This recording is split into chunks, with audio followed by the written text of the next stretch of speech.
gérant wu société bi nga xam ni ñun moom lañ tabb ci biir Sénégal mu boole fanweer ak ñaari GIE yooyu muy Papa Alioune Camara ànd ci donc ak sunu organisation Thiès bi nga xam ni communes yi fi nekk est ouest nord seeni président ñu ngi fi Moussa Diop Mouhamed Sonko Bamba Sarr ànd seeg mbooloo mi câble distributeur yi nekk Thiès di yëngu ci câble depuis des années. Donc sunu seul problème point de presse moom du lenn lu dul am ay naqar ay coytu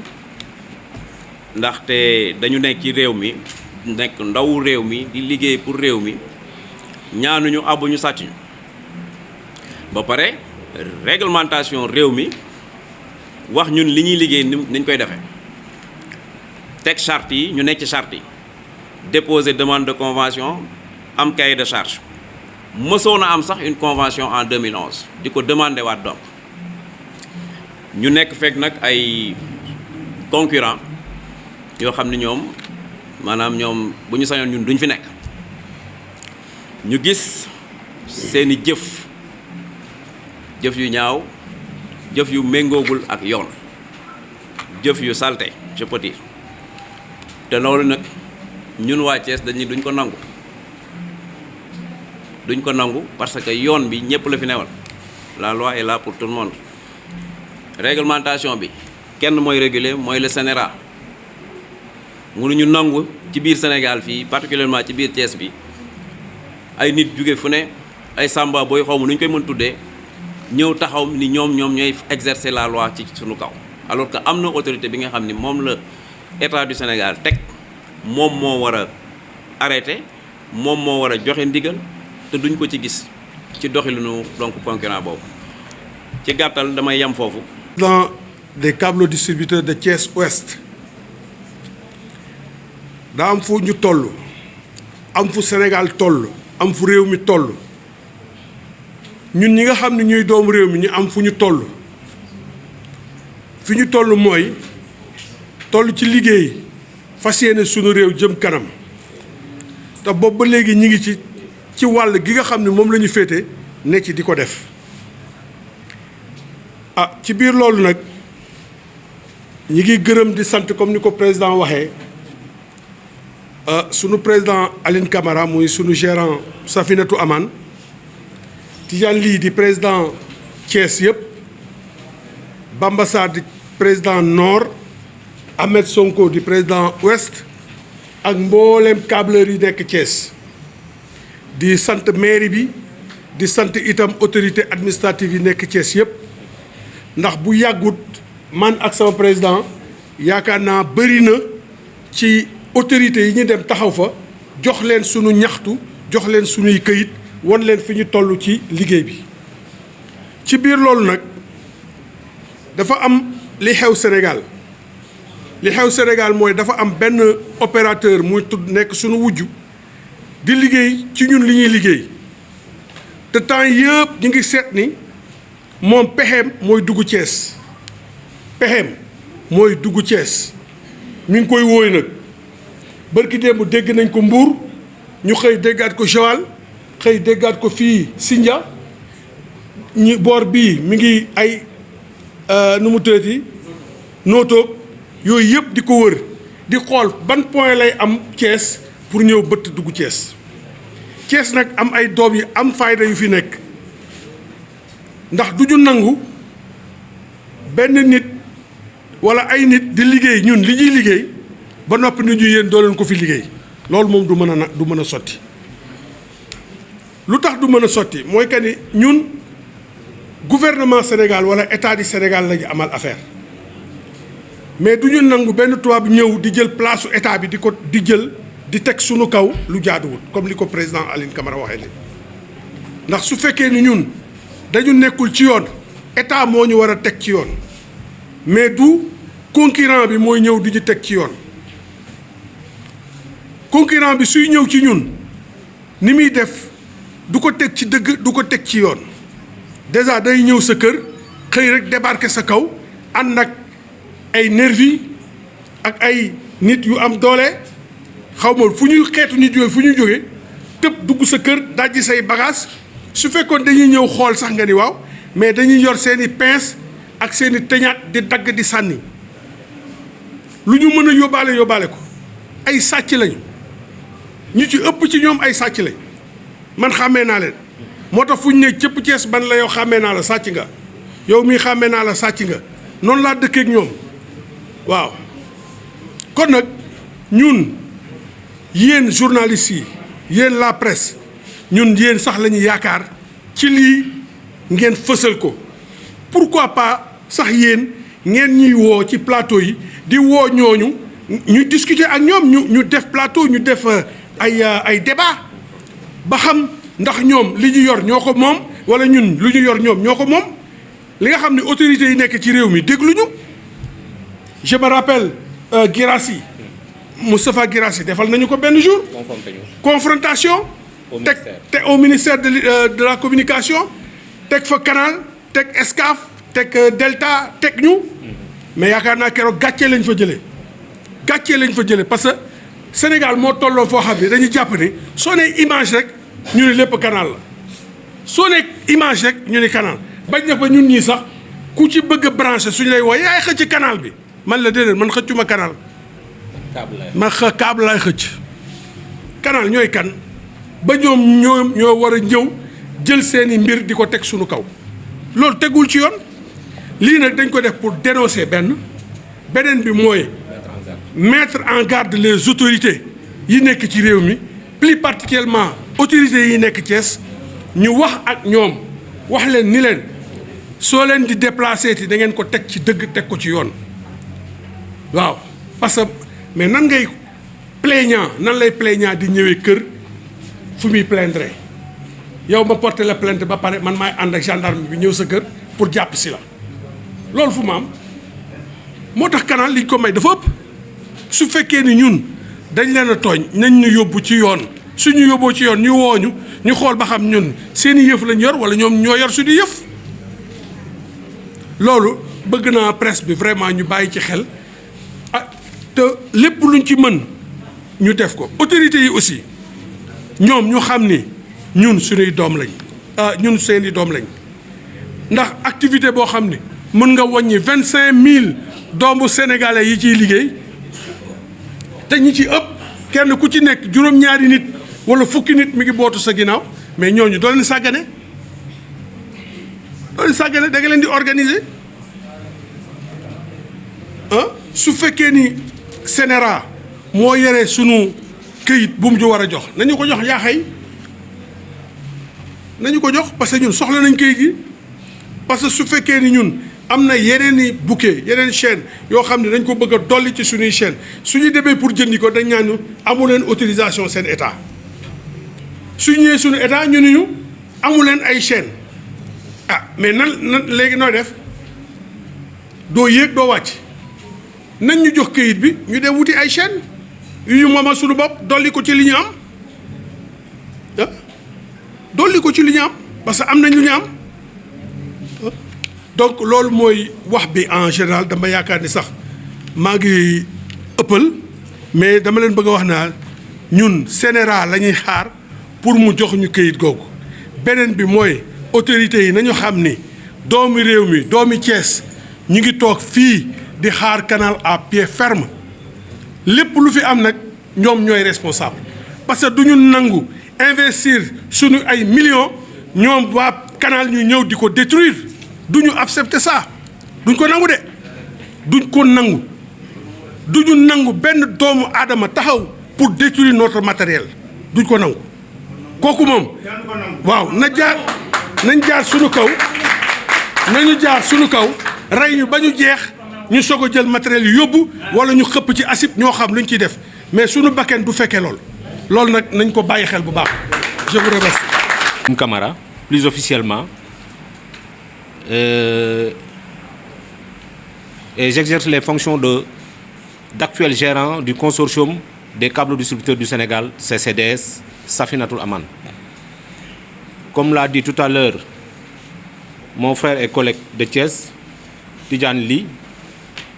pour aller sur l'essentiel, nous sommes aujourd'hui réunis ici pour apporter une clarté sur des faits qui se sont passés tout récemment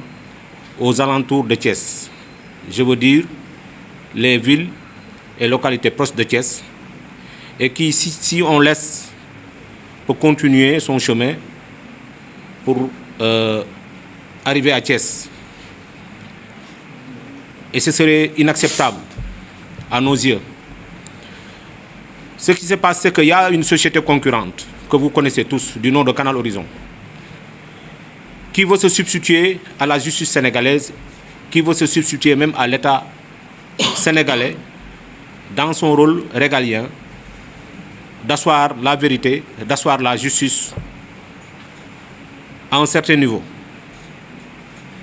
Qu'est-ce qui se passe véritablement? C'est que vous-même, vous savez que l'activité que nous menons, qui est jadis reconnue par la même loi qui reconnaît aux autres activités, dans le sens d'aller au commerce de contenu audiovisuel,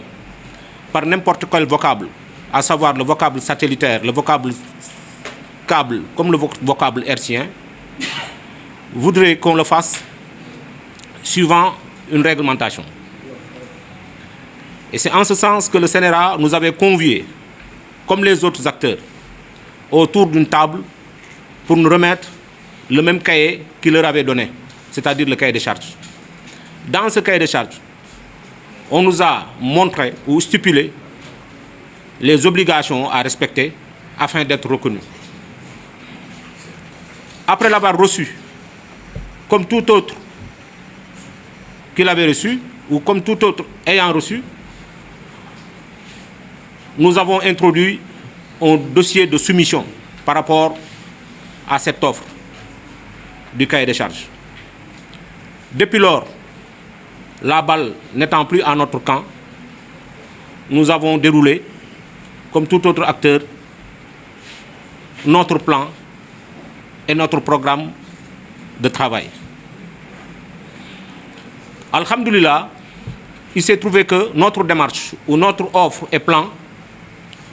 est le mieux à être perçu et le mieux à être accepté par les familles sénégalaises, par les ménages sénégalais. Ce qui a fait que nous avons ce taux de pénétration que nous avons aujourd'hui et qui est patent aux yeux de tous, surtout vous en tant qu'acteurs des médias.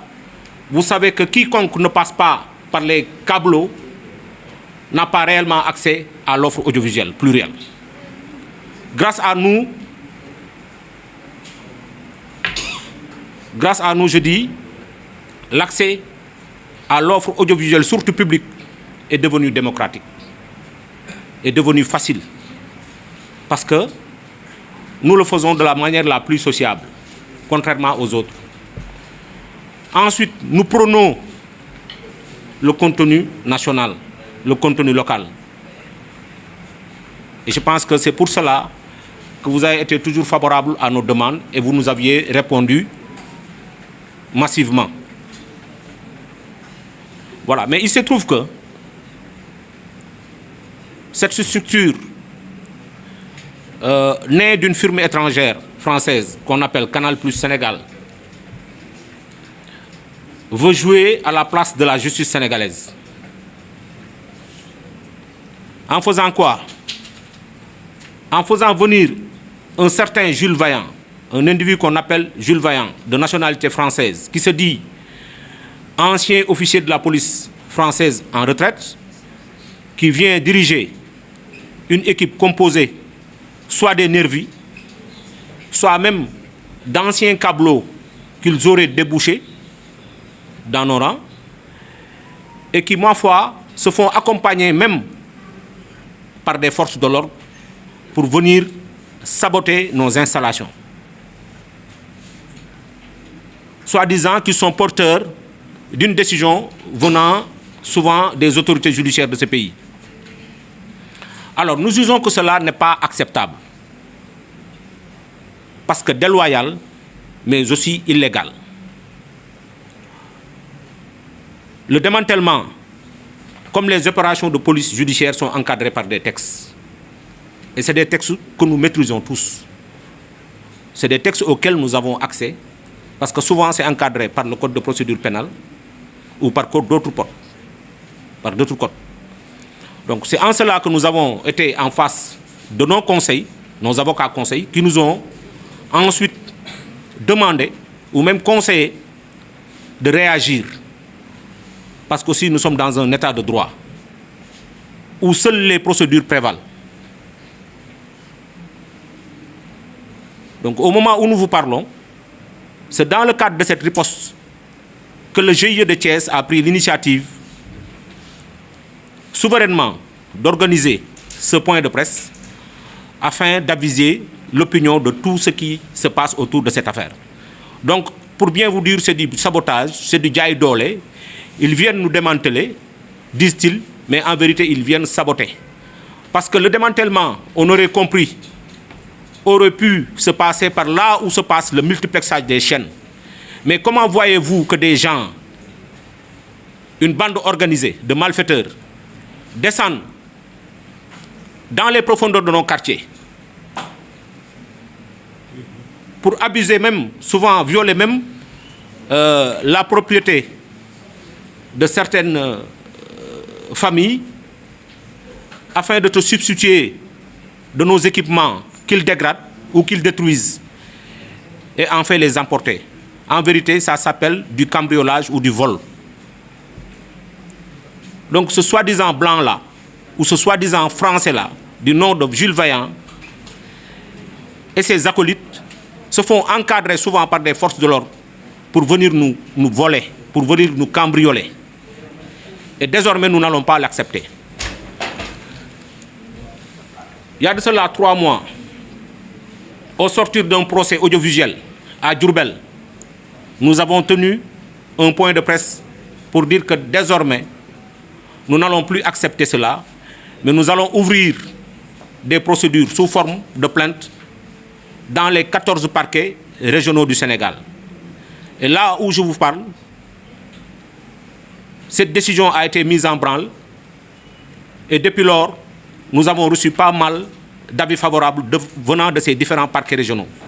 Je veux citer le parquet de Thiès, qui a donné avis favorable à notre plainte, qui est actuellement en cours d'enquête. Je veux citer aussi du parquet de Dakar, le parquet hors classe, qui réunit 2 tribunaux de grandes instances, à savoir le tribunal de grande instance de Dakar. Le parquet a donné avis favorable. L'enquête est en cours. Il y a aussi le parquet de Pikine-Guédiawaye, la grande instance de Pikine-Guédiawaye, qui a donné avis favorable à ce qu'une enquête soit ouverte. Et je viens ce matin de faire l'objet d'une convocation où j'ai été à la police centrale de Dakar pour même faire une déposition confirmant la plainte déposée en ce sens. Je veux parler aussi de Kaolack. Le parquet de Kaolack a donné avis favorable pour des faits qui se sont passés à Kaffrine et à Kaolack jusqu'à Koungheul. Donc c'est pour vous montrer que nous sommes en phase de riposte et nous ne reculerons devant rien parce que nous sommes légitimes auprès du peuple sénégalais, mais aussi nous sommes loyaux auprès de ce que nous demandent les autorités par devers ce cahier de charge. Donc vous allez m'excuser pour ne pas trop tenir la parole.